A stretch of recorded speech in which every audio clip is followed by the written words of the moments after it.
বেশ অনেক দিন ধরে যে গুজরাটের কসাই উনি আমাদের সাম্প্রদায়িক সম্প্রীতি শিক্ষা দিচ্ছেন।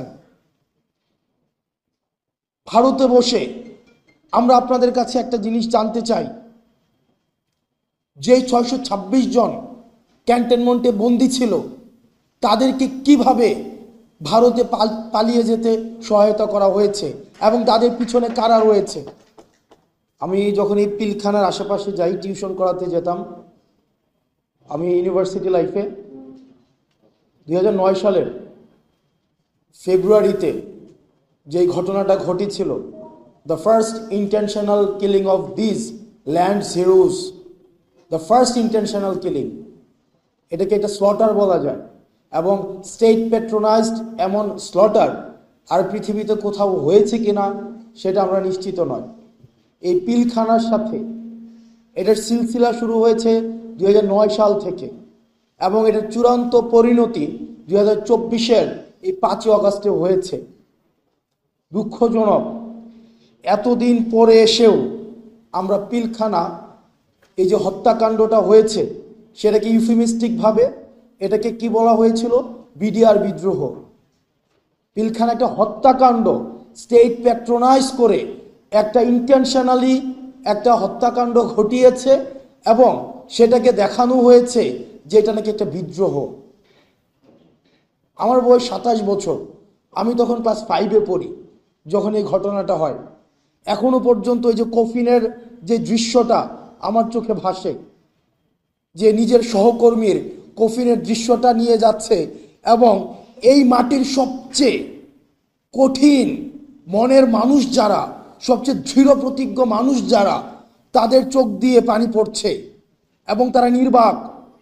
এবং আমার অনেক অফিসারদের সাথে পরবর্তীতে কথা হয়েছে, সেদিন তারা প্রস্তুত ছিল যারা এই ধরনের আক্রমণটা ঘটিয়েছে তাদেরকে প্রতিরোধ করার জন্য, কিন্তু কোনো ডাইরেক্টিভস পাওয়া যায়নি।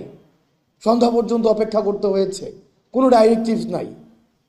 যখন ইন্টেনশনাল অপারেশনটা ডান হয়েছে তখন হচ্ছে তখন থেকে আমার মনে হয়েছে যে আমার ব্যক্তিগত পর্যালোচনা, এই একটা ফোর্সকে ইন্টেনশনালি ক্রিপেল করে ফেলা হয়েছে, একটা একটা একটা গণ্ডির মধ্যে নিয়ে আসা হয়েছে।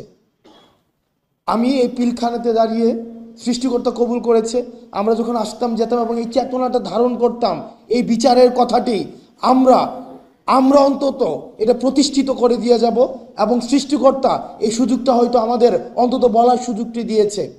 আমরা আপনাদের মধ্য থেকে এই দাবিটা আমরা আরো বেশি বেশি চাই, যেন আপনাদের মধ্য থেকে এই জিনিসটাকে আপনারা এমফাসিস করেন।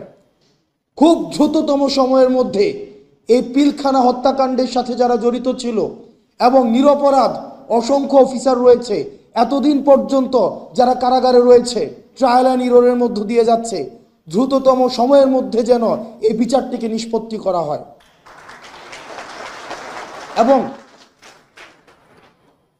এই আমরা দেখছি যে বেশ অনেক দিন ধরে যে গুজরাটের কসাই উনি আমাদের সাম্প্রদায়িক সম্প্রীতি শিক্ষা দিচ্ছেন। ভারতে বসে আমরা আপনাদের কাছে একটা জিনিস জানতে চাই, যে 626 জন ক্যান্টনমেন্টে বন্দী ছিল তাদেরকে কিভাবে ভারতে পালিয়ে যেতে সহায়তা করা হয়েছে এবং তাদের পিছনে কারা রয়েছে। আপনারা নিজেরাই দেখেন, আমরা এই বিষয়গুলো জানি। এই বিষয়গুলো 5 আগস্ট পূর্ববর্তী পুরো সময়টা আমরা এই ঘটনার একদম সাথে আমাদের সরাসরি সম্পৃক্ততা ছিল।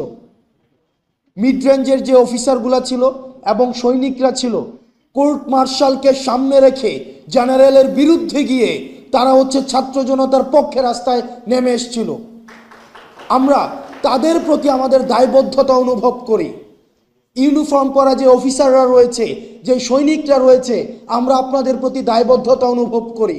আপনাদের দায়বদ্ধতার জায়গা থেকে আপনারা নিশ্চিত করবেন যে এই 626 জন যারা এই ফেসিবাদের অ্যানাবলার ছিল, কোলাবোরেটর ছিল, এই ফেসিবাদের যারা পৃষ্ঠপোষকতা দিয়েছে, যারা এই ফেসিবাদকে ডালপালা আকারে মহিরূপে গড়ে উঠতে সহায়তা করেছে, তাদেরকে কারা সীমান্ত পাড়ি দিয়ে আজকে ভারতে একটা সেফ এক্সিট করে দিয়েছিল, আপনারা সেই বিষয়টিকে নিশ্চিত করবেন।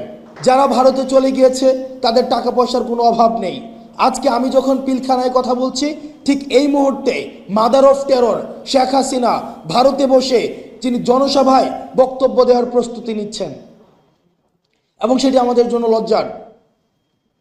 আমরা আমাদের জায়গা থেকে আমাদের এই ভোকালটা, এই যে জুলাই মুভমেন্টটা, এই জুলাই মুভমেন্টে 1500-র বেশি যে শহীদ হয়েছে এবং 22,000-এর বেশি যে আহত হয়েছে, এটা যে একটা জুলাই মুভমেন্ট ছিল, কিন্তু আমরা ওয়েস্টার্ন মিডিয়াতে দেখছি, আমরা ইন্ডিয়ান মিডিয়াতে দেখছি কনস্ট্যান্ট প্রপাগান্ডা চালিয়ে যাওয়া হচ্ছে।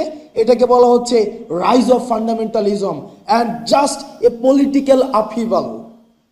আমরা আমাদের জায়গা থেকে এই জিনিসটাকে প্রতিষ্ঠিত করতে হবে, এটা শুধুমাত্র পলিটিক্যাল